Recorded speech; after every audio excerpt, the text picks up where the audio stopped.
Hello everyone and welcome to a new play and chat video. This is Star Wars Shadows of the Empire on the Nintendo 64. This game actually made me want to get a Nintendo 64 and it was this level that made me want to get this game. This is the Battle of Hoth scene made famous in The Empire Strikes Back.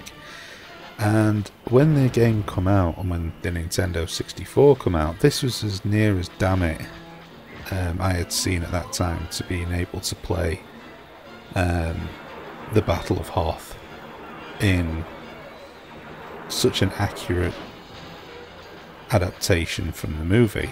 I was really struggling for the right words then, but this was just fantastic, and even today I really enjoy playing it. I can only think of the Star Wars, one of the Star Wars Battlefront games I think had a pretty decent version of this a few years ago, but for the most part I think this is probably the most faithful and the most accurate version, and certainly one that at least made you feel like you were flying one of these snow speeders against the AT-ATs and the AT-STs and God knows what else, and it was bloody awesome. And as I say, when I saw this come out, I just knew I had to get a Nintendo 64, and I remember doing a hell of a lot of odd jobs around the place in addition to the job I was doing at the time. I was working full time, but then doing sort of odd jobs around the place to get some money to get this, so I could buy an N64. And then I got it and I played the hell out of this, and then I ended up selling the N64 pretty soon after because I was planning a trip to go to America, and I wasn't really playing that many games on it, to be perfectly honest. I preferred my PlayStation. The PlayStation just seemed to have more games that I wanted to play, and I sold it right before, well not right before, but I sold it and then a really good batch of N64 games come out, like Legend of Zelda, Ocarina of Time and GoldenEye, games like that. They all came out and I'd sold it, and I didn't have the means to buy it back because I'd spent all my money and more besides when I went to America. And yeah, so when I started to get some retro consoles together, the N64 was actually top of the list because I felt I had some unfinished business.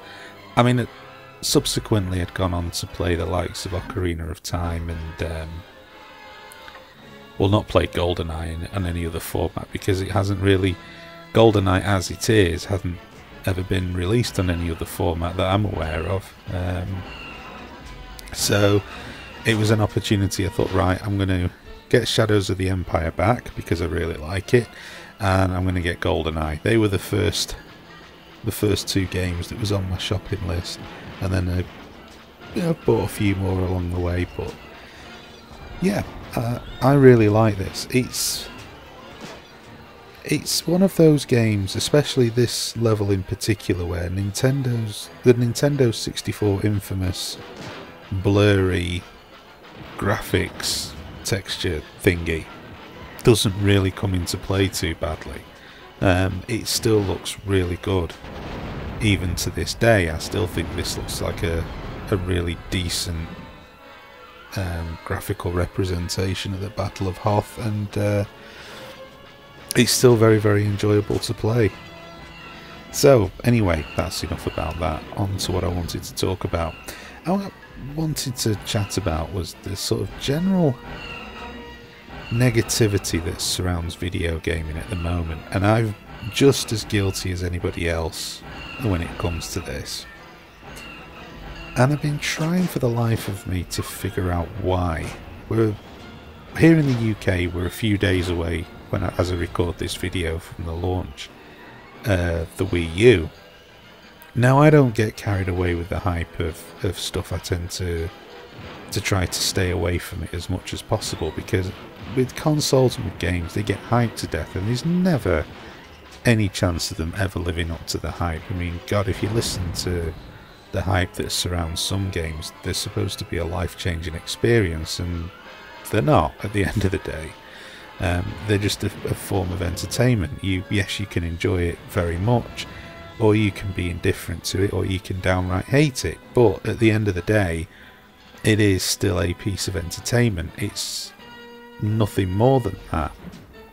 And it always sort of makes me laugh, the way that they get promoted, and they get promoted to death.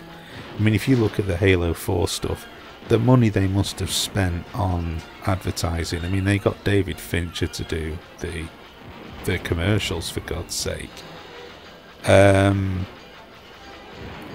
It's ridiculous. It's a bloody video game at the end of the day, and what I actually love about the commercials for Halo 4 is they don't actually show you any of the game whatsoever. And that's kind of unique. Imagine going to watch a trailer for a film and then there's a disclaimer at the beginning saying nothing you're about to see in this trailer is actually going to be in the film. This isn't what the film's going to look like. It's very, very strange, to say the least, how video games choose to promote themselves, and I'm not always sure whether it's the right thing to do. I mean, many, many years ago I could kind of understand it, because the games just didn't look anything like what they were supposed to look like. The graphics were so basic and so rudimentary, but you know, today the graphics are excellent, and you would think that you would actually want to show, look how great these graphics are, but they just seem to want to try to market games as interactive films, and it's ridiculous to me, because they do have to stick a bloody great big disclaimer on it, saying this actually isn't what the game's going to look like, and it must cost them millions for all of this CGI pre-rendered stuff. And it's kind of sickening when you see game studios going to the wall. The advertising budget for some of these games could have probably kept a few smaller studios going for a number of years, for them to be able to get the projects out the door that they were working on, when they ended up having to shut up shop and close the doors. So yeah, but anyway, going back to what I was saying, went on a bit of a magical mystery tour there with what I was saying. With the Wii U coming out, it's been interesting to see that quite a number of websites have run articles and features that have been quite negative towards it. Now, everybody really had a good idea with the not the N64, what the hell am I talking about? The Wii U, that it wasn't going to be an almighty, super duper, mega powerful games console. That wasn't Nintendo's plan. Essentially, what they are trying to do with the Wii U is give a high definition version of the Wii with a more advanced controller, and with a greater appeal to what could be described as the core gamers, i.e. people who play your Call of Duties and so on and so forth, which the original Wii, God, I'm really having trouble today with my consoles, the original Wii just simply wasn't capable of, to the same extent that 360 and the PlayStation 3 were. But it didn't stop the Wii being remarkably successful. I mean, all that essentially was a rebox GameCube with a different controller and some other little bits and pieces here and there, added for good measure. But it wasn't, power-wise, it wasn't in the same class as the PlayStation 3 or the Xbox 360. But it never stopped the Wii U being, Jesus Christ, it never stopped the Wii being a phenomenal success for Nintendo. I mean, sales-wise, it went through the roof. It was ridiculous. So now, with the Wii U, people have kind of got it wrong. They're assuming that Nintendo are going out there to blow away Sony and Microsoft's next gen of consoles, whether it be the PlayStation 4 or the Xbox 720 or the Durango, as it's codenamed at the moment. People are assuming that is what Nintendo's game plan is, but it's not. Nintendo are not trying to go head to head with 360, with Microsoft and with the PlayStation brands. They tried that with the GameCube and they failed dismally. They have learnt their lesson, and what they're trying to do is their own thing. Now, they obviously know that they needed to improve the graphics. For them, there was no point releasing a new console unless it represented a significant power increase over the Wii, and that's exactly what they've done with the Wii U. It is a significant jump in terms of power. What a lot of people seem to be getting bent out of shape on it, and I was reading this off a particular website who have contributors there who like to strip away games and compare the 360 and PlayStation 3 to one another, and they like to publish their findings. I think they get some sort of satisfaction, or not satisfaction, but they have some sort of agenda where, as far as I'm concerned, it's not just to inform, it's also to incite comment. I'm not suggesting that they're inflammatory, what they post, but there is a part of me that does think that perhaps they could word things in a slightly better way, so to speak, that would be less inclined to make the fanboys start jumping up and down, because that's generally what happens with the articles that they publish. You go to the comments section and it's normally wall-to-wall people going absolutely ballistic about what's been put and what the findings are.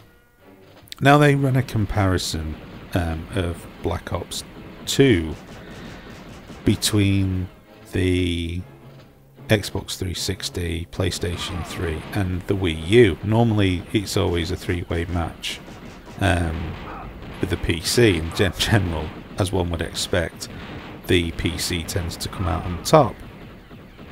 But they decided to modify this and comment about the Wii U. And they basically weren't especially flattering. They were saying that the Wii U, the frames per second were not locked at 60 like they were on other formats, and despite the Wii U supposedly having a very similar processor to the Xbox 360, I mean, I might be getting that wrong, but that was certainly what impression I was given when I was reading the article. How the processor's put together in the Wii U means that it's actually not able to match the 360's raw horsepower, and therefore the obvious conclusion that they were coming to was, oh dear, the Wii U isn't as powerful and it's going to struggle, and it's not going to be able to do this, and it's not going to be able to do that. And you know, they are inferring in a kind of roundabout way that the Wii U is underpowered and is not going to be able to do what Nintendo would allegedly want it to do. Well, kind of here's my problem with that. The writers of the article seem to be, and for games journalists, pretty shocking, but they seem to forget a little thing which happens when new consoles are released, and that's called something known as shovelware. Now, what shovelware basically is quite often when a new console is released, many games publishers want to try to get their game out there as soon as possible in order for them to start getting some revenue together. And this happens quite a lot, and in this instance with Call of Duty Black Ops 2, it's kind of understandable. Activision want a slice of the Wii pie, They want to get their foot in the door and start to, get revenue off that console. And what they basically do is they make as quick a port of a game as possible. Now, this has happened for many, many years, and it's why a lot of launch titles on consoles tend to look rather or considerably worse for wear when you compare them to titles that are launched later, or even first party titles that are released on the console when it comes out. And it's purely down to the fact that the developers, first of all, haven't had time to get to grips with the system they're developing on, and secondly, they don't particularly want to. They just want to get the game out there as soon as possible. That's their entire purpose, and hence why you get shovelware. And it is just essentially like them shoveling the crap onto the console. They're just not putting any real effort into it, they're just getting it out there. So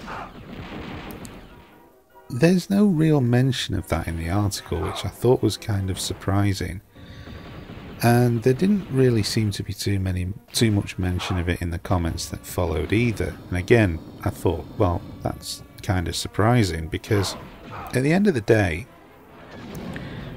surely there has to be a degree of tolerance. Something new's coming out, third-party titles perhaps not being as fantastically wonderful as people would hope them to be. It's just normal. We should be used to it by now as gamers. We should be very, very familiar with that. But I just get the increased feeling that there is a general, I can't even say apathy, but more disillusionment towards the games industry. And I don't know whether this is just because gamers now have become increasingly fed up of being fobbed off, as it were. We're being asked to pay for more and we're getting less. That much is certainly the case. But I mean, that's not just in the games industry, that's in all walks of life. I mean, people now are so conscious of the bottom line that they want to make stuff for as little money as possible, but want you to pay as much as they dare ask you to pay for it. I mean, on the subject of Black Ops 2, I mean, there's not been any real proper revolution in the Call of Duty franchise since Modern Warfare. And when was that? 5 years ago? 6 years ago? I don't know now. It's a long, long time ago anyway. And the franchise has an annual update. I mean, it's become very, very similar now to how sports games are dealt with. Bring a new one out each year and Bob's your uncle. And I think a degree of cynicism has come with that, and I think it's carrying forward with the next gen of consoles. And obviously the WiiU is the first one to go. I mean, whether you agree on what generation the WiiU actually is, technologically speaking, one could argue it's current gen, but as far as Nintendo is concerned, it's definitely next gen. This isn't a slightly different version of the Wii. You won't be able to play Wii U games on the Wii, or at least I wouldn't imagine that would be possible, because it's different architecture inside. It's far more powerful and more advanced than the Wii. So it's kind of a little bit unfair on Nintendo. They seem to be copying the general bad feeling towards the next gen of games consoles from the more cynical element. And certainly from people who go out there and are coming out with statements such as, saying things like, well, the Wii U is totally underpowered and it's not going to do this and it's not going to do that, really based on some shovelware titles, is is quite a pathetic approach to have, and I don't think shows an understanding at all of what Nintendo are trying to do and what Nintendo's ideas are. I mean, they've always had their own, and you know, their track record shows they're right more times than they're wrong. That's for certain. But it does bring up a few interesting pointers, really, with regards to people's attitudes. Are people just essentially growing completely fed up with games consoles? Are people growing fed up with the way that the games industry is going? I mean, I for one am. There's a lot of things wrong with the games industry now that I'm not happy with. Can this be changed? Well, it'll take a collapse, let's put it that way. Maybe that's what the industry needs. I kind of hoped that it wouldn't, but you know, with the whole issue, for example, of the Nuketown pre-order bonus being removed and then added back in a manner of speaking back to Black Ops 2 because everybody chucked their toys about it. But the fact that they tried to do that, they misled people. You know, Activision, Treyarch, whoever it is you want to portion the blame to, you know, at the end of the day it's irrelevant who you blame. They purposefully misled people. They quite clearly stated that the Nuketown map was a pre-order bonus. There was nothing mentioned at all about it being for a limited period only, or you know, for special bonus XP weekends or whatever only. It never said that, but it didn't stop them wanting to remove it from the playlists with no explanation whatsoever, or a very what I would describe as dismissive explanation. And yes, they've put it back in there, but they put it back in there because people went completely berserk about it. And it's not enough to give them... But what you start to get is people saying, what you're moaning about, they've put it back in. They don't get it. It was taken away in the first place when it shouldn't have been. And that's the bottom line. Whichever way you try to twist and turn it, they try to take something away that they really had no rights to. You know, that game was marketed, and the pre-order reward was there for people who bought the game. Sorry, who pre-ordered the game. They really should not have been taking that out in the first place. That was really bad form. And it's not just Activision and Treyarch that have been guilty of doing this. If you look, this generation has been a generation of things being given and then taken away. If you look to the PlayStation 3, you know, the first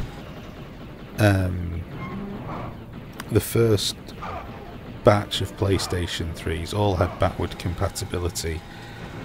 PS1, PS2, backward compatibility. And then Sony took it upon themselves to take out the backward compatibility for whatever reason. Now, again, it's something they took away. They took away the option of the other operating system.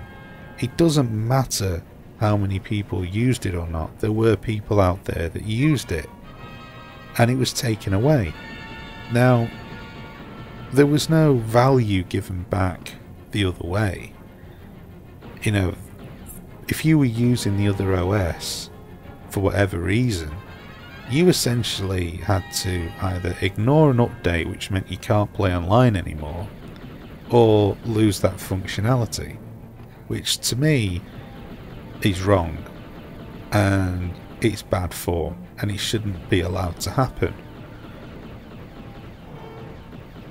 And the same is said, the same can be said in a lot of areas. They just take things away arbitrarily. They don't really care. And I liken it to this. And this is why I have a real strong dislike for where the gaming industry is going, and the fact that they seem to be becoming even more, you know, blatant, even more aggressive in how they behave towards the gamer, their customers.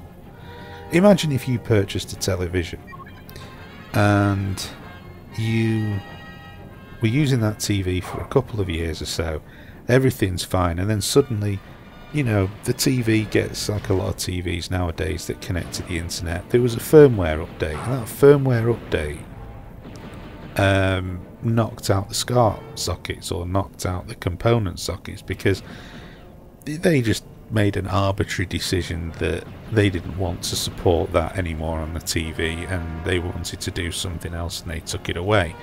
They would never get away with it. The manufacturers would never get away with it. Why is it therefore that this type of thing can happen in the games industry? Why do gamers put up with so much shit? I mean, it's not a new thing, but you know, when I started gaming back in the late 70s and early 80s, around about that era, you kind of expected to put up with crap because things were in its infancy, and invariably it was down to crap hardware or unreliable hardware. It was an imperfect science. It's advanced so much now that those kind of things aren't really so much of an issue anymore. But what it's been replaced with is just this sheer unadulterated greed of companies that just think that the more they can extract out of their customer, the better it's going to be for them all round. And I just don't see it that way. I think that gamers now, and the attitude towards the Wii U, shows that there is a growing cynicism. And I think that if game hardware manufacturers, games publishers, I think if they're not careful, it's going to bring about another games crash. People are just going to stop buying games. You know, they're going to find something else to do, or they're going to just stick with that base games, and the gaming as we know it is going to fall off the map completely, or be changed dramatically. And I just don't think that's a good thing. And you know, just to finish up this playing chat, I just think the industry needs to take a step back and start to look at itself and look at what it's doing before it's too late, before people just get completely fed up. But anyway, that's enough ramble. Thank you for watching this video, and stay tuned for more to come soon.